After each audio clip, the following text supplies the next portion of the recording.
Liquidity और पुल back fail क्या होता है ये समझने वाले हैं। वीडियो को एंड तक जरूर देखना। ये देखो ये क्या था, यहाँ पे पहले रेजिस्टेंस था, राइट, ये रेजिस्टेंस था यहाँ पे आसपास, ठीक है, इसके आसपास जोन के आसपास घूम रहा है, कई बार टच कर रहा है। उसके बाद क्या हुआ, ये ब्रेकआउट आया। ब्रेकआउट के बाद देखो लोगों को लगा कि अब जो लोग, इसलिए बोलते हैं पेशेंस रखना जरूरी है, क्योंकि जो लोग यहाँ पे मिस कर रहे हैं ना, यहाँ पे फोमो में एंट्री ले रहे हैं इस जगह पे, ठीक है, इसके बाद इस जगह पे जब फोमो पे एंट्री ले रहे हैं तो क्या हो रहा है उनके साथ कि वो चलती हुई गाड़ी में बैठने की कोशिश कर रहे हैं। हमेशा मैं बोलता हूँ मार्केट इस तरीके से जाता है, अगर ऐसे गया है ना तो वो वापस से वेट करो, पुल बैक लेने आएगा तब एंट्री बनाओ यहाँ पे, ठीक है। तो उसके बाद क्या हुआ, देखो मार्केट नीचे आया, तो जिसने यहाँ फोमो में घुसा होगा उसको तो डर वैसे भी लगना चालू हो गया। एंड देन जब नीचे आया, ये देखो पुल बैक में एक एंट्री होती थी बिल्कुल, बट उसको आप कुछ नहीं कर सकते। अगर आपने इस वाली कैंडल पे, जैसे मैं इसको जूम करता हूँ, जूम करने के बाद मैं बताता हूँ, आपने लेट्स टेक एन एग्जाम्पल कि आपने यहाँ पे इस कैंडल पे एक एंट्री ली, जो कि आपने पुल बैक पे एंट्री ली, आपने सही एंट्री ली अपने सेटअप के हिसाब से, बट व्हाट हैपन कि मार्केट ऊपर नहीं गया और नीचे की तरफ आ गया। तो ये आपकी गलती नहीं थी, ये गलती मार्केट की थी कि मार्केट ने आपका ऐसा लिया। इट्स ओके, ये आपका अगर सेटअप है तो आप मैक्सिमम टाइम सही होते हो, बैक टेस्ट आपको करना होता है, ठीक है। तो क्या होता है कि ये जैसे ही आपने एंट्री ली, चलो यहाँ पे आपका पुल बैक फेल हो गया, आपका एसएल हुआ, तो एसएल तो होंगे, ठीक है, बट नेक्स्ट टाइम हो सकता है ये यहाँ से और ऊपर जाए, आपको टारगेट हिट हो जाए। ऐसा ऐसा ही होता है मार्केट में, ठीक है। तो यहाँ पे क्या हुआ है, देखो मार्केट ने यहाँ से भगाया, प्राइस को भगाने के बाद देखो क्या हुआ, वहां से नीचे आने के बाद देखो ये फेल हो गया और यहाँ पे बनाया इन्वर्टेड हैमर, सॉरी यहाँ पे बनाया inverted flag and pole pattern, and then down down down, and उसके बाद देखो कंसिस्टेंटली डाउन आ गया। तो ये था कि मार्केट को यहाँ पे लिक्विडिटी लेनी थी, अगर मार्केट को नीचे जाना था तो मार्केट को लिक्विडिटी चाहिए थी, ऊपर गया, सबको ट्रैप करवाया बाइंग साइड, उसके बाद प्राइस नीचे आ गया। तो that is called liquidation and pull back fail, ठीक है। अब हम एक और एग्जांपल समझते हैं इसी में आगे। तो हम चलते हैं जैसे यहाँ पे क्या हुआ, यहाँ पे अगर मैं ये मार्क करूं तो ये एक जोन था, एंड ये जोन के बाद में देखोगे आप कि प्रीवियसली जो प्राइस मूव हुआ है वो यहीं से हुआ था ब्रेकआउट के बाद। फिर जब प्राइस ने रिटेस्ट किया, ये देखो ये पुल बैक एंट्री, इस समय अगर आप इस कैंडल पे पुल बैक एंट्री लेते तो शायद आपको टारगेट मिलता, राइट।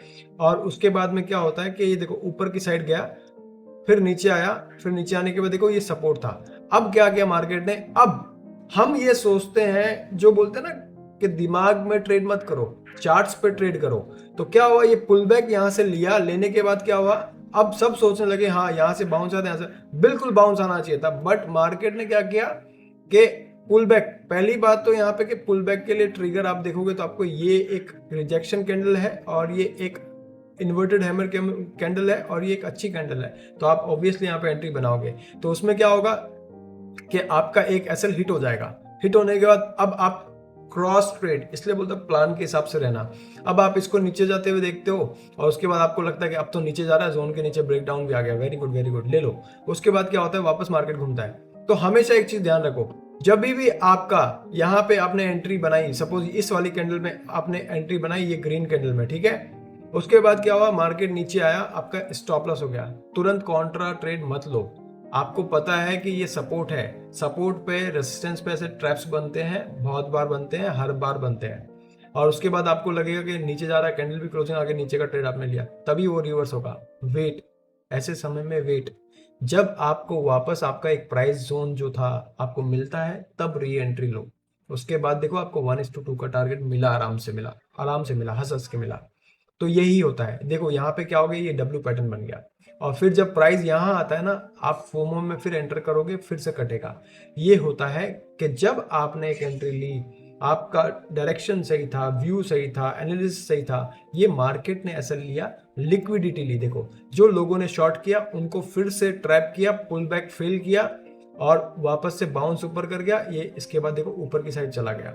तो यहाँ पे आपका जो प्राइस पॉइंट था, जहां आपने पहले एंट्री ली थी, वहां पे आपको वापस एंट्री ले लेनी चाहिए, re entry proper logic SL के साथ। ऐसा भी नहीं कि आप छोटा रख दो, काफी बार ऐसा होता है कि हम री एंट्री तो करते हैं पर हम क्या सोचते हैं, चलो एसएल यहीं रख देता हूँ, छोटा ही लूंगा रिस्क, उससे ज्यादा नहीं लूंगा। आप प्रॉपर रिस्क रखो ना, प्रॉपर रिस्क रखो, उसके बाद देखो आपको टारगेट मिला।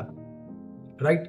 तो इस तरीके से काम करता है। वापस से देखो ये ट्रैप बनाया, लिक्विडिटी हंट की और उसके बाद कटक ऊपर की साइड चला गया। तो ये पुल बैक्स में, और ये मेजरली आप कभी भी फाइंड आउट करो, आपको ये कहाँ मिलेगा, आपको ये रेजिस्टेंस जोन पे मिलेगा, आपको ये सपोर्ट जोन पे मिलेगा। ये सपोर्ट है, ये रेजिस्टेंस है, इन जोन्स पे ऐसा होता है। आपको वेट करना है, आपको वहां पे वही एंट्री लेनी है वापस से जो आपने ली थी। हाँ, अगर ये इस केस में कब मतलब सही होता डाउन साइड का, जब ये यहां से ऐसे आने के बाद अगर ये हो जाता तो ये क्या होता, ब्रेक ऑफ स्ट्रक्चर, जो मैंने वीडियो बनाई आई बटन में लिंक दे दूंगा, पूरा नहीं देखा तो पूरा देख लेना। तो फिर ये जब कंटिन्यूशन करता तब ये डाउन ट्रेंड में आ चुका होता, तब आपको एंट्री डाउन साइड की लेनी चाहिए थी। अदरवाइज यहाँ पे कोई कंफर्मेशन नहीं था, बस ये नीचे आके लिक्विडिटी लेके वापस मार्केट चला गया। डिस्क्लेमर, चार्ट बडीज यानी मैं, I am not SEBI registered and I do not provide any call and services, and avoid telegram tips and all those kind of tips you are getting. Risk on your own, अपने हिसाब से risk लो और सीखो। My all videos are just for education purpose only. So अगर आपने subscribe नहीं किया तो सब्सक्राइब कर दो, टिप्स सबसे दूर रहो, लर्न करो, ग्रो करो, प्रैक्टिस करो और बढ़ते रहो, ठीक है। तो ये इस तरीके से होता है, तो हमेशा ध्यान रखना चाहिए। अभी मैं आपको और एग्जांपल देता हूं, ठीक है। चार्ट कोई भी हो मैटर नहीं करता, ये आपको जो चार्ट दिख रहा होगा ये चार्ट कोई मैटर नहीं करता। मैटर करता है कि आप चार्ट कैसे देखते हो। Chart reading is important.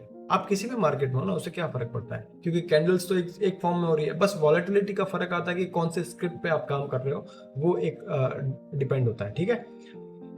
अब देखो क्या हुआ यहाँ पे मैं बताऊं, देखो अक्सर क्या होता है ना कि जो आपने ये देखा होगा ना इस तरीके से कि ये एक रेसिस्टेंस है, ये सपोर्ट है, प्राइस घूमता है, प्राइस घूमता है, ब्रेकआउट करता है और फिर डम डम डम करके नीचे आ जाता है। एक सिनेरियो ये होता है। एक सिनेरियो ये होता है कि प्राइस इस तरीके से घूमता है, नीचे आता है, फिर ऊपर चला जाता है। ये जो होते हैं ना, यही लिक्विडिटीज होती है, जहां पे ट्रैप करता है मार्केट और ऊपर चला जाता है। वही सिनेरियो, यही एग्जांपल मैं आपको यहाँ दिखा रहा हूँ। ये देखो क्या है कि ये यहाँ पे फर्स्ट ऑफ ऑल ये यहाँ पे क्या हुआ, प्राइस ने क्या किया, प्राइस ने ब्रेक करके पुल बैक लिया, ऊपर गया, सस्टेन कर रहा है। देखो वापस से पुल बैक पे यहाँ पे रिजेक्शन, प्राइस अब गया, ठीक है, वेट, आपके बाद देखो प्राइस डाउन आया। डाउन आने के बाद प्राइस ने क्या किया, ये यहां से इस तरीके से प्राइस ने इसको ब्रेक किया और कैंडल क्लोज दी। अब पब्लिक को लगता है, रिटेल ट्रेडर को लगता है और न्यू कमर्स, न्यू बिगनर्स, जो भी इंटरमीडिएट लोग हैं, उनको ऐसा लगता है कि अब प्राइस नीचे जा रहा है, जबकि प्राइस नीचे नहीं जा रहा होता है। उसने फिर से ट्रैप किया लोगों को सेलिंग साइड। ये सेलिंग देख के कोई भी सोचेगा कि अरे यार अच्छी सेलिंग है, ले लो। लेने के बाद वो वहीं पे ट्रैप होता है और उसके बाद जो स्मार्ट ट्रेडर होता है वो वेट करता है, क्योंकि उसको ये पता है कि नीचे से बाइंग पुश आ रहा है। बाइंग पुश आने के बाद में वो वेट करता है। अगर वो ऐसा होता है यहाँ पे तो वो डाउन ट्रेंड का डाउन साइड ट्रेड कर लेगा। अदरवाइज देखो वो वेट करेगा और ये कैंडल मिलेगी ना तो वो बायस नहीं होगा।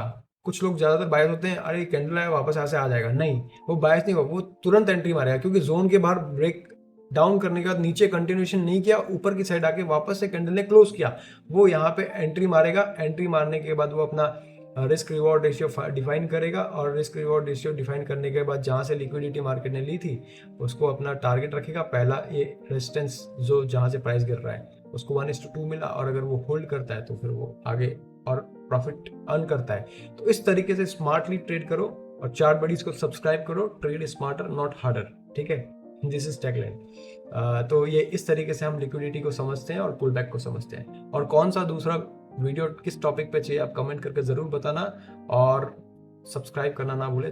Thanks for watching.